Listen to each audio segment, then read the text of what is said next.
Hey, what's going on, guys? It's your boy Nerdmode. I'm officially doing another post commentary for you guys today. We're obviously going to be playing on the Close Quarters expansion pack that was released a few months ago, and I will be playing on the interesting map known as Scrap Metal. Scrap Metal is a pretty good map. It's got some dynamic to it, some multi-stories. You know, it's quite a clusterfuck, to be completely honest, but that's kind of how most of the Close Quarters maps play out in the first place.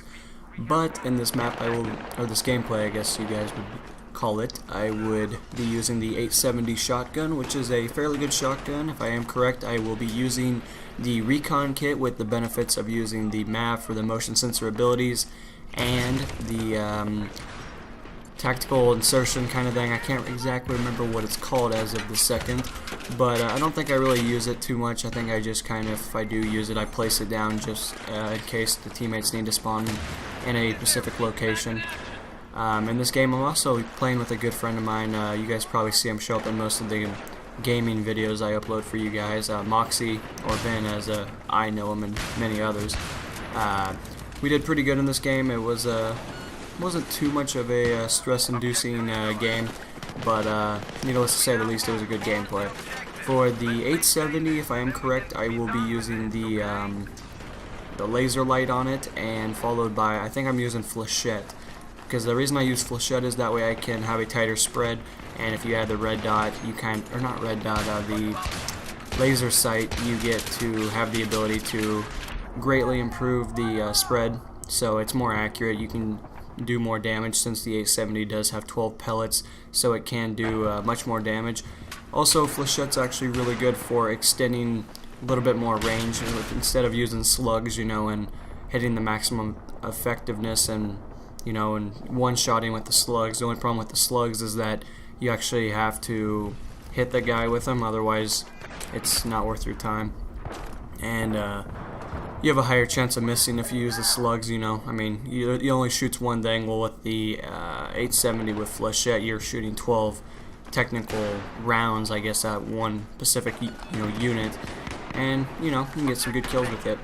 So, with all that said, I guess for the gameplay perspective and kind of the loadout that I'm using, I guess I will jump into the topic. So without further ado, let's get started.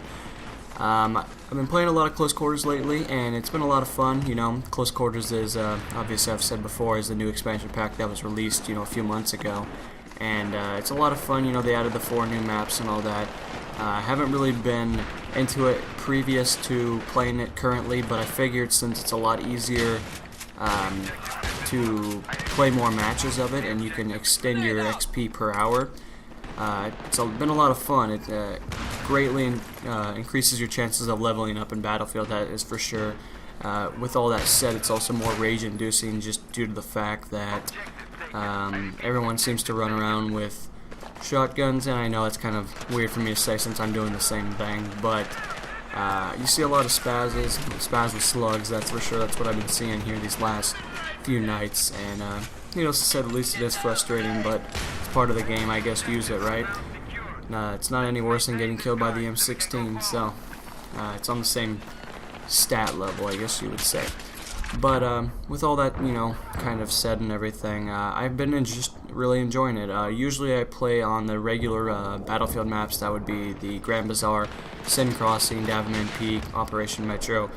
More of the faster paced maps. Since I am a console player, I don't have the privilege to have 32v32, which is unfortunate, but the new technology for the Xbox is in the works currently, and I don't think it's going to matter in the long run when it releases here. I think it releases in 2013 if I am correct, but that'll be a lot of fun. I heard that Battlefield 4 is also going to be included on the new consoles, so that'll be awesome. I'm hoping that it'll be up to standards with PC, but with all that said, PC can escalate to higher numbers of players just due to the technology that is always appearing in PCs and all that stuff. So we'll see if the playing field is even. I would love for consoles to at least have the ability to do 32v32 in the next installment. If not, I think that'd be really depressing, since the original Xbox is, what is it, like 8 years old or something like that. So, or the original consoles, I guess you would say. But hopefully the new Xbox the new consoles, I keep saying, will have the ability to play a higher number of players. That way the playing field is even for all systems and software. So we can keep our fingers crossed on that, or at least hope for the best, but in the long run, who knows. Not a ton has been released, for at least Battlefield 4. Obviously it's not anywhere close to even being released or anything. I mean, we got all the expansion packs still to run. It probably won't come out until April, or it could be, somewhere in August-ish, but or not this August, but the next year for 2013, obviously. But everyone seems to be all worried about the new Battlefield coming out, and I'm not sure what the whole issue is. I know that Medal of Honor released a, you pre-order that game, you get the Battlefield 4 beta early. Well, it's not like, I think everyone needs to understand, it's not like they're just going to release it. I mean, they know they have expansion packs. I mean, for all we know, they probably haven't even started to even really make the last two. I'm sure the last two are still in the alpha stages, where they're just kind of getting textures, fitted up and everything, but they're not even close to even being ready to, get the game out. I don't know why everyone's all getting upset about it. I mean, another installment's a good thing, except for it's kind of confusing when you think about it, when Bad Company 3 should be coming out before Battlefield 4, but we're not exactly sure if that's how the order is, or if it's just to self-promote the next installment of Battlefield when it releases, later on during the years. That much hasn't been said. Obviously, there's no date saying Battlefield 4 comes out on this date, so I don't know. I don't think we should all be getting worried. I think DICE knows what they're doing. I think they've been doing a pretty good job of it, so that's obviously my opinion. I know a lot of people say that Battlefield 3 is a horrible game, and the list goes on, that it was a beta and all that stuff. I know when it first came out, it was very frustrating, and that's just like any game. Call of Duty was not perfect when they ever released. Not any of them have been. And Battlefield hasn't been perfect on release either. I mean, it may be a little sketchy even today, but I still think it plays out very well.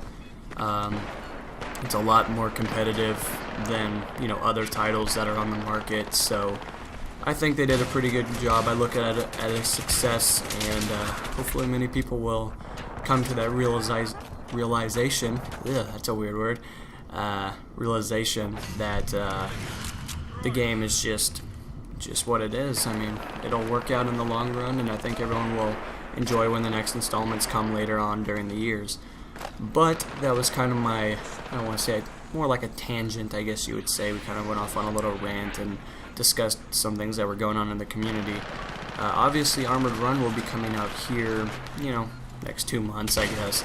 But that'll be a lot of fun. Or Armored Kill, I think that's what it's called. I think I mispronounced that. But needless to say the least, I think that'll be really exciting for PC players. I'm interested to see how they go about it on console. I know many people are very skeptical on that specific expansion pack that's going to be released, just due to the fact that we are already down, a third of the players. So I'm not sure if it's going to work too well, but we will have to see. I'm not sure if it's going to do very well, but the AC-130 is for sure going to be something that I'm interested in, along with the assignments that I'm hoping they will release. A lot of people have been telling me that there won't be weapon assignments for that expansion pack, but I would have to very much disagree. It would, when you read the premium ship, if you are that sort of player that decided to jump onto that Pacific, benefit, it does say that there's 50 new weapons that will be dropped, throughout. Now, obviously, that includes car cans, so that's already 10 off your list, so you have 40. Well, there's a total of 5 expansion packs total, so each one should technically have 10. But we will have to see how that all works out. I do realize if they don't do it, it's no big deal. There's going to be a lot of cool vehicles that are going to be included, like civilian vehicles and more anti-air kind of stuff. So that'll be really interesting. I know there's a light tank that's going to be introduced, and I'm really looking forward to that. I don't know. I'm hoping that they bring back the Bradley. I would love to see that, but we don't exactly know, specifically which vehicles are going to be included in the expansion pack. But I'm hoping that I get to see the Bradley again. I know that it was in the actual campaign, and it would be nice to at least have the opportunity to drive it, you know, maybe just have a little bit more fun with it. But that is all of the conclusions that I have currently. I will keep you guys posted, you know, obviously when not close quarters, Armored Kill comes out. Obviously there'll be gameplay from that, and I currently just hit 69 last night, and that was a lot of fun. It's pretty frustrating playing a little bit close quarters, as I've told you guys before, but it was totally worth it. And I guess I'm going to sign off a little early because I'm kind of running out of ideas for you guys today. So I hope you guys enjoyed the commentary and the gameplay, and I will see you guys in the next installment. So this is Nerd Mode On, signing off. Peace.